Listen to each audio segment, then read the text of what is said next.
And that's it from me. Have a blessed day, brethren.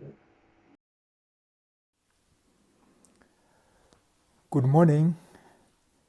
As you heard the scripture reading for today, we are going to go to the book of John, chapter 20. This is the story of the encounter of Jesus and Thomas after the resurrection. I've titled this message, Seeing is Believing, the True Gospel of Thomas. Now, you would have heard of the Gospel of Thomas, which was discovered in some scrolls in Egypt in 1945.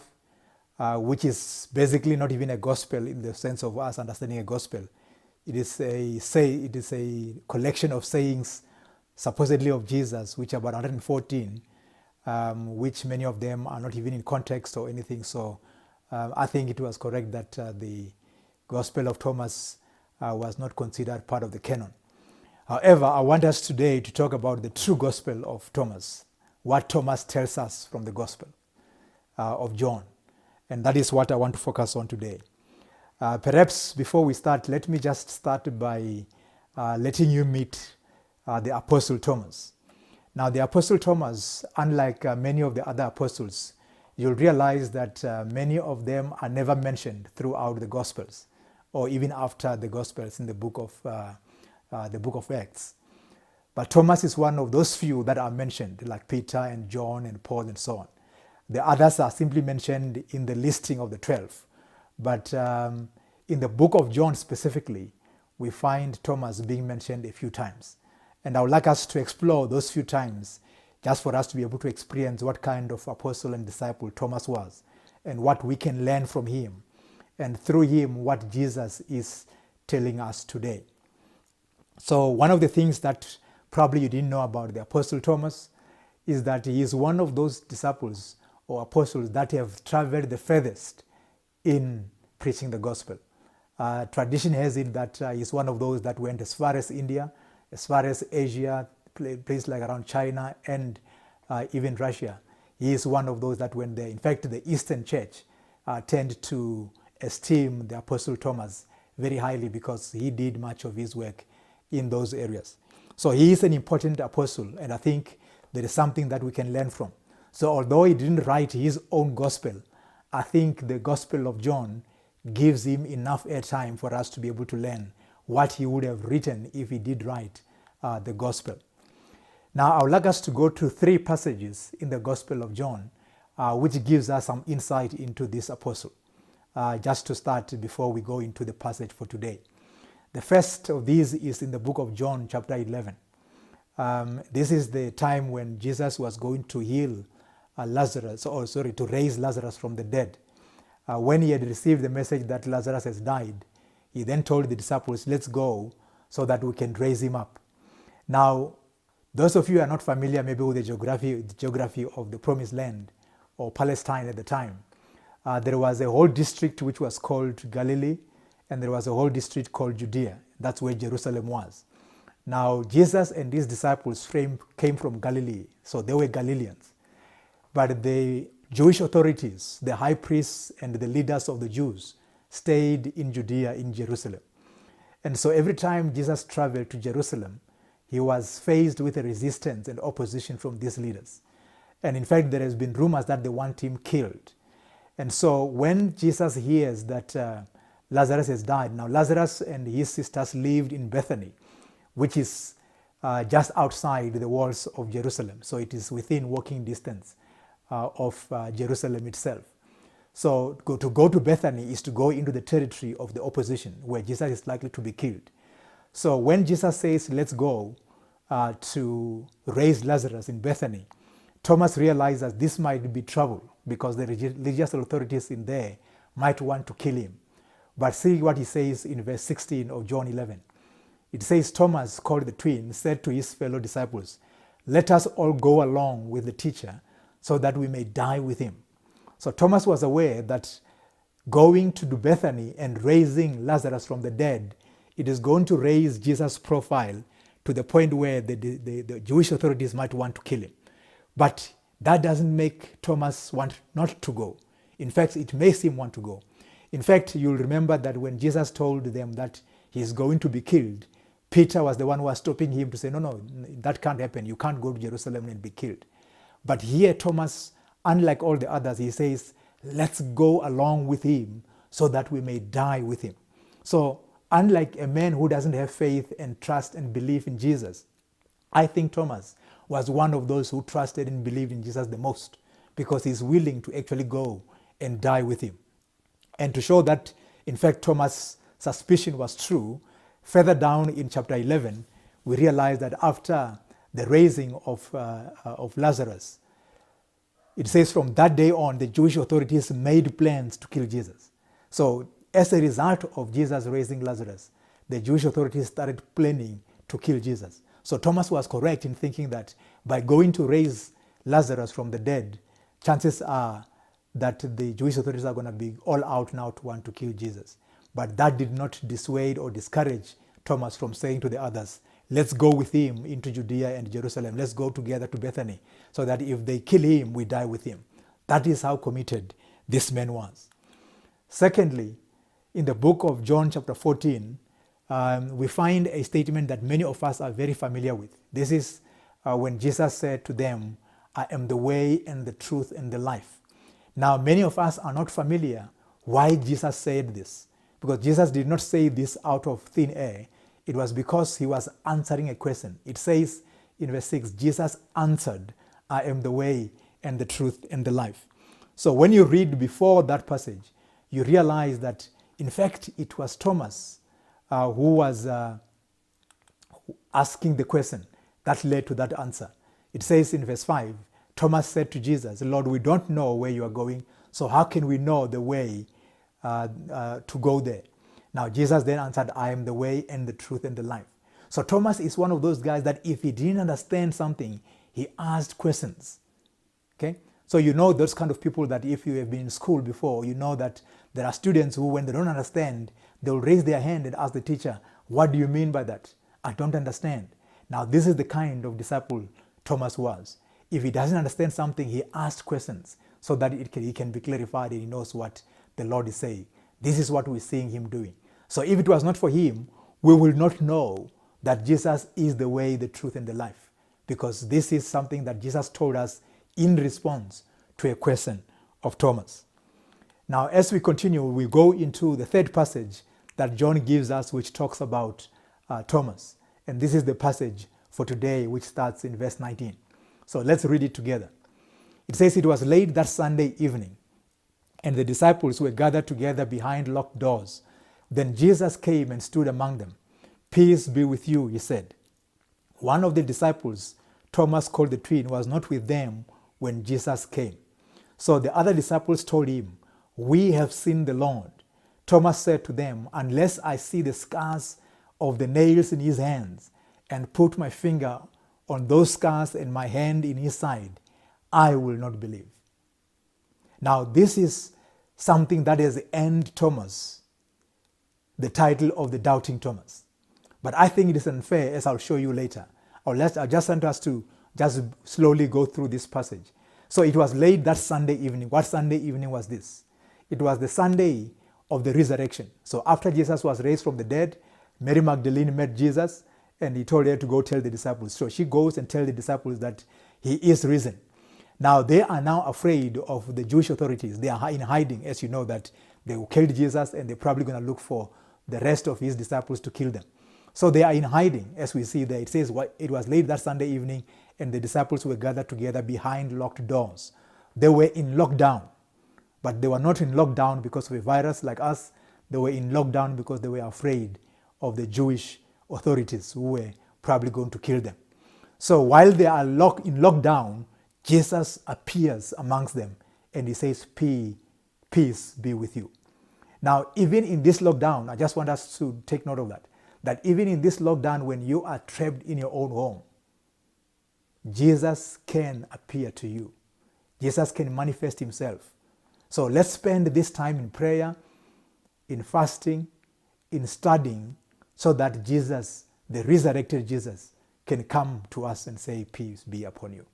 We need to be interacting to encounter Jesus during this time of lockdown, just as the disciples 2,000 years ago encountered him when they were in lockdown.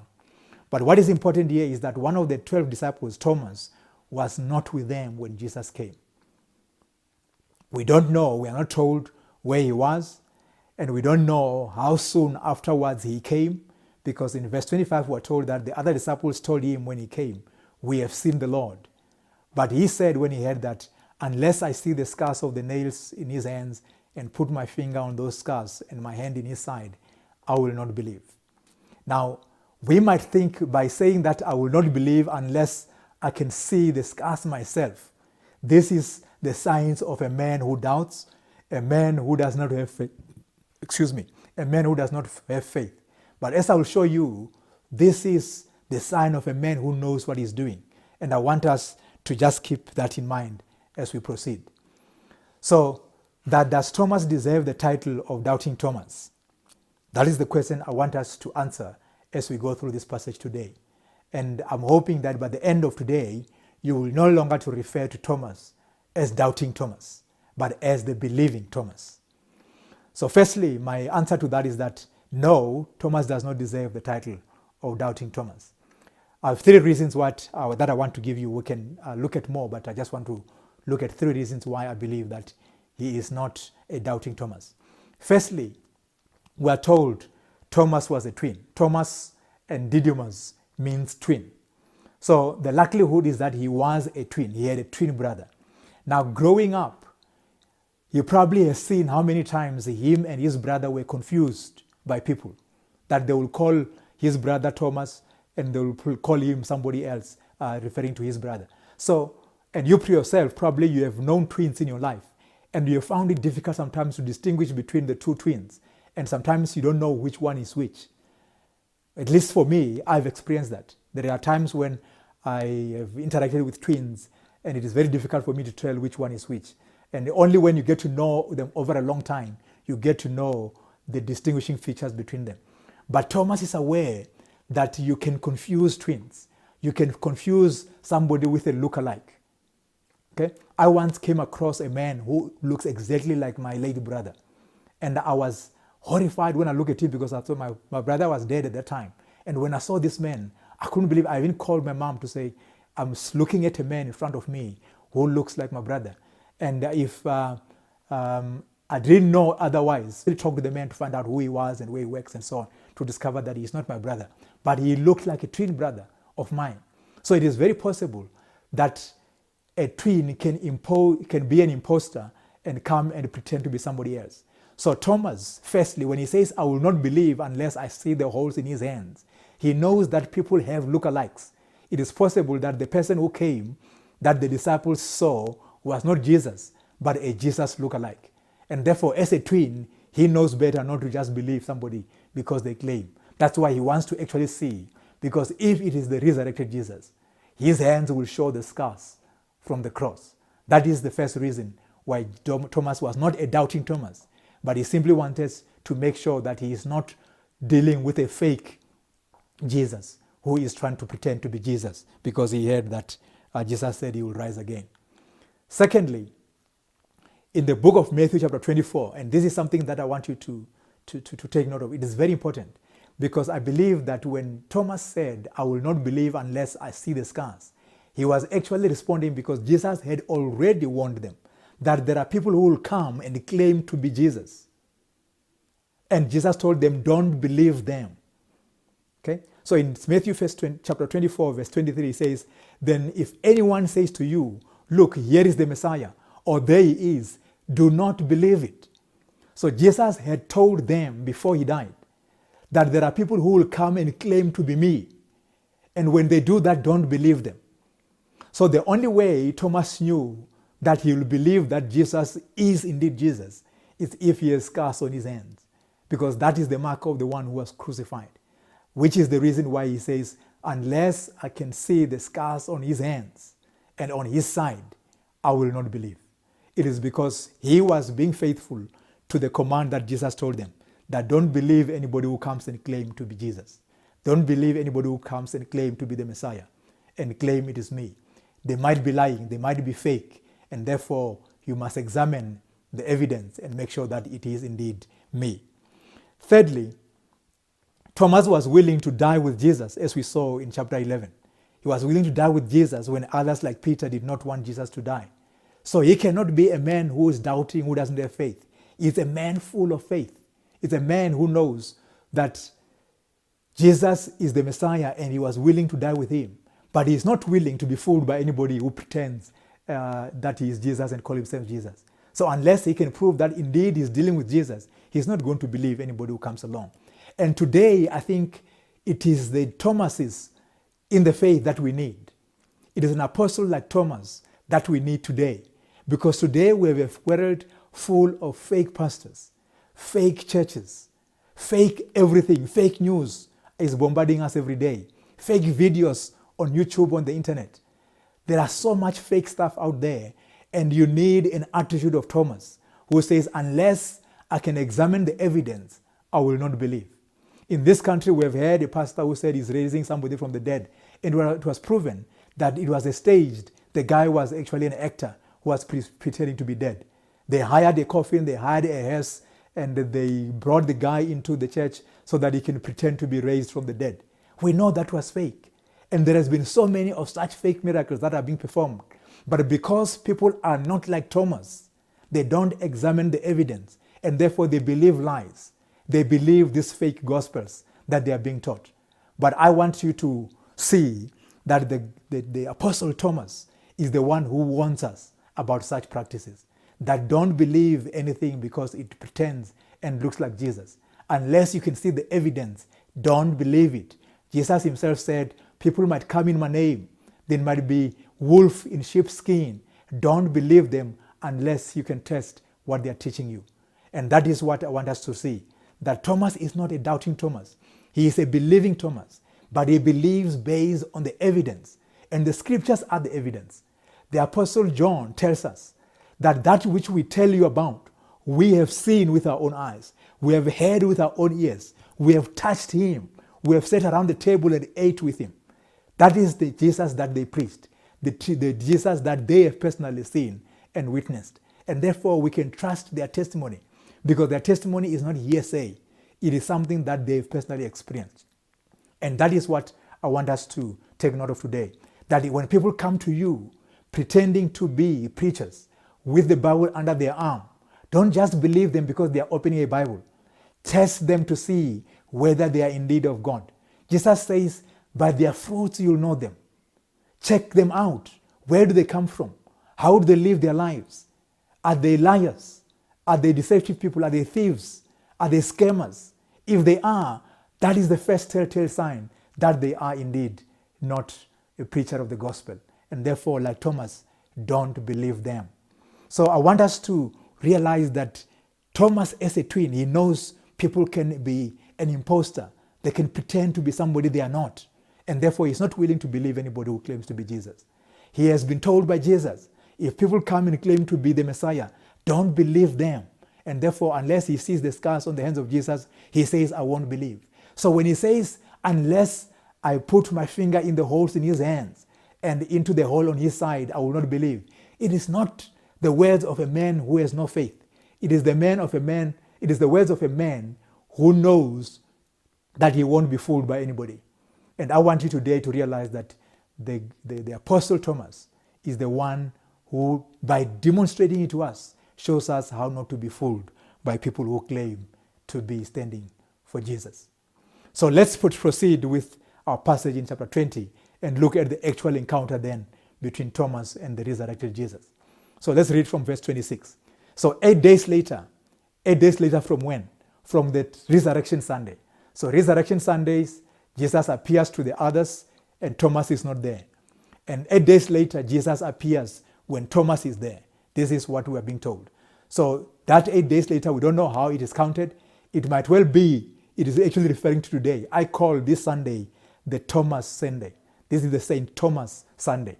Because this is the day that Thomas probably encountered the resurrected Jesus, or it might be Monday tomorrow. But this Sunday is the closest Sunday to which Thomas met Jesus, the resurrected Jesus. So let's read from verse 26. 8 days later, his disciples were again in the room, the same room where they were in lockdown. It says, this time, Thomas was with them. Jesus came through the locked doors the same time, the same way he did last Sunday. And then he stood among them and said, "Peace to you." So he repeats the same thing he did with the other disciples. He comes behind locked doors and he says to them, "Peace be upon you." And then in verse 27, I want you to notice that, because this particular appearance of Jesus was specifically meant for Thomas. He then says to Thomas, then he focused his attention on Thomas and he says to him, "Take your finger and examine my hands.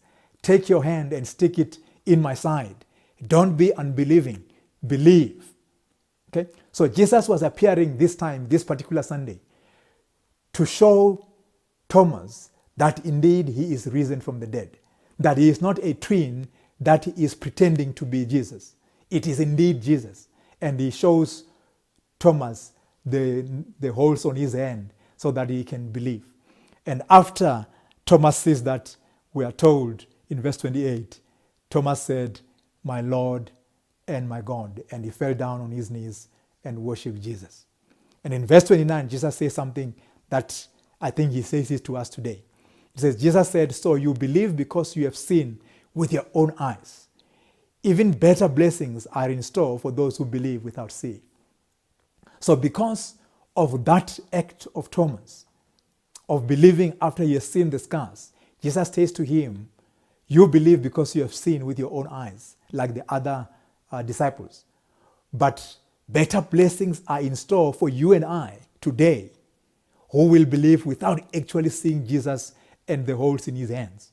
But we believe the testimony of Thomas, we believe the testimony of John, we believe the testimony of Paul, we believe the testimony of Peter, of Matthew, of Mark, of Luke, and all the others who have gone before us and who have written the scriptures for us. That is why today we believe. We believe because of their testimony. And their testimony was not based on hearsay. It was something that they have personally seen. That is why when I hear that Thomas is one of those disciples that went the furthest in preaching the gospel, he went as far as India, he went as far as China and Russia to preach the gospel. The church in the East esteems Thomas very highly because he is one of the apostles who spent time in that region preaching the gospel. So when I hear somebody dedicated the rest of his life to do that, I realize that this is the man who saw the resurrected Jesus in the flesh. And therefore is able to go to the ends of the world to preach him so that you and I today can believe. And that is why Thomas is not a doubting Thomas. He is a believing Thomas. And I think this passage for us today, in terms of application, it is for us an invitation to believe. It's to say, come and believe. But how do we believe? According to this gospel of Thomas, the true gospel of Thomas, our faith is not based on nothing. Our faith is based on something that we've seen. There are people who say Christians believe in the God that they cannot see. I don't think that is the Christian faith. The Christian faith is a faith that believes in a God that has been seen. The disciples have seen Jesus. They've spent time with him. They've eaten with him. They've slept in the same boat with him, in the same house with him. And therefore, we don't believe in a God that has not been seen. God has revealed himself in the person of Jesus. And that is the God we believe in. If you believe in a God that has not been seen, then you don't believe in the Christian God. The Christian God has been seen by human beings in the person of Jesus. And that is the God we believe in. And that is the God that Thomas wants us to believe in. The God that has been examined and been seen and been touched, because that's what the gospel wants us to do. It says we must see it, we must hear it, we must touch it before we believe it. Let's read in John chapter 4. You'll remember the story of the Samaritan woman who Jesus met at the well. After she was convinced that this man indeed is Jesus, the Messiah, she went to the village to call the people. She said to them in verse 29, "Come see a man who told me everything I've ever done. Could this be the Messiah?" And the whole village apparently came out and listened to Jesus. And in verse 32, after they've for themselves listened to Jesus, they said to the woman, "We no longer believe just because of what you said. Now we have heard for ourselves." Now there are many people who believe just because they've heard somebody saying something about Jesus. The gospel demands that before you believe, you must hear for yourself. You must examine the evidence for yourself.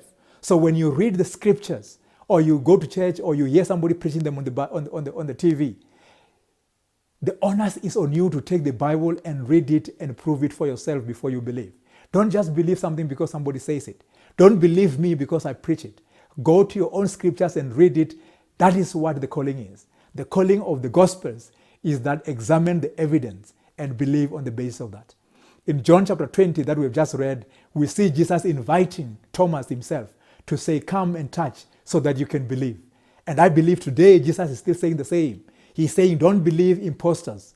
Don't believe fake pastors. Examine the evidence for yourself before you believe. That is what I believe Jesus wants us to take away from this passage today. In the book of Romans chapter 10, verse 17, we're told, faith comes from hearing through your ears. You just don't hear something and then believe it. You hear through your ears and then you test it through the word and see that it's true. But most importantly, you test it in your own life. Does the resurrected Christ manifest in your own life? Have you experienced him in your own life? Because there is no other evidence other than that. So until you actually experience and encounter Jesus yourself in your own life today, your faith is based on hearsay. And the story of Thomas is a story that says, examine the evidence of your faith. Examine the evidence of your faith. There is a man, I'm not going to mention his name, he wrote a book. He was an atheist. And he said he's going to test the Christian faith by examining whether the story of the resurrection of Jesus is true or not. And he followed the normal way of examining forensic evidence that the police use to determine whether something is true or not. And on the basis of his investigation, he was a journalist, investigative journalist. And on the basis of his investigation, he discovered that there is no way that the story of the resurrection of Jesus cannot be true. And on the basis of that evidence, he became a believer from being a non-believer, from being an atheist. And that is what we're called to do. We're told to examine and see for ourselves and hear for ourselves and touch for ourselves so that we can believe. And that is what we see and we're called to do in Romans 10, that we must preach so that people can hear with their own ears. Because we are sensory beings, we are perception beings. We see things, we hear things, we smell things, we taste things, we touch things. And we cannot believe apart from our senses. So the first point of contact for us is our senses. So you and I have to see something, hear something, touch something before we can believe it exists. And that is what we're called to do by the gospel. The gospel, the true gospel of Thomas, is the gospel that says, see and hear and touch and feel so that your faith is based on something real, not on something that is fake or based on imposters. That is what Thomas tells us. So let's conclude. So the story of Thomas is not a story of not believing. It's a story of not believing the fake gospel. But it is a story of believing the true gospel of the resurrected Christ. That is what we're told today. That don't believe the fake Jesus that is being preached. Believe the true resurrected Jesus. And Jesus has warned that there are people who will come and pretend to be preaching his gospel. They will pretend to be him. They will pretend to be anointed. They will pretend they are raising people from the dead. They will pretend that they are healing people. He says, examine the evidence before you believe them. That is what we are being told by this story. It's a gospel we examine so that we don't believe like fools, but a gospel that we hear, that we see and we touch, and we believe like the Bereans, who when they heard the apostles preach to them, they went home and checked the scriptures to make sure that the things that they were being told are indeed so. And that is what we are being called to do. That's what Thomas demands us we do. He is not a doubting Thomas. He's a believing Thomas. But he wants us to examine the evidence the same way he examined the evidence. So don't be fooled by imposters who claim they have Jesus, who claim that they do various miracles. Many of those are staged. There are true miracles, but you must examine them to make sure that they are true, so that they are not fake. And that is what the gospel, the true gospel of Thomas, demands that we do. And I believe the gospel of John can also be called the gospel of Thomas. It's a gospel that says that which we have seen with our own eyes, that which we have heard, that which we have touched with our own hands, that we believe in. And I want you to be able to say, the Jesus that I proclaim, the Jesus that I believe in, is a Jesus that I have personally examined. That is the Jesus that I believe in. I don't really believe in a Jesus that I simply heard others talk about. I believe the Jesus who touched my life. I believe the Jesus who has done something that impacted me in a personal, direct way. So just to conclude, I just want to conclude with this passage in Psalm chapter 34, verse 8. It says, taste and see that the Lord is good. That is the true gospel of Thomas. He says, taste and see and touch and see that the Lord is good. God bless you. Amen.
Let us receive the benediction. May the grace of our Lord Jesus Christ and the love of God and the fellowship of the Holy Spirit be with you all. Amen. Let us receive the benediction. May the grace of our Lord Jesus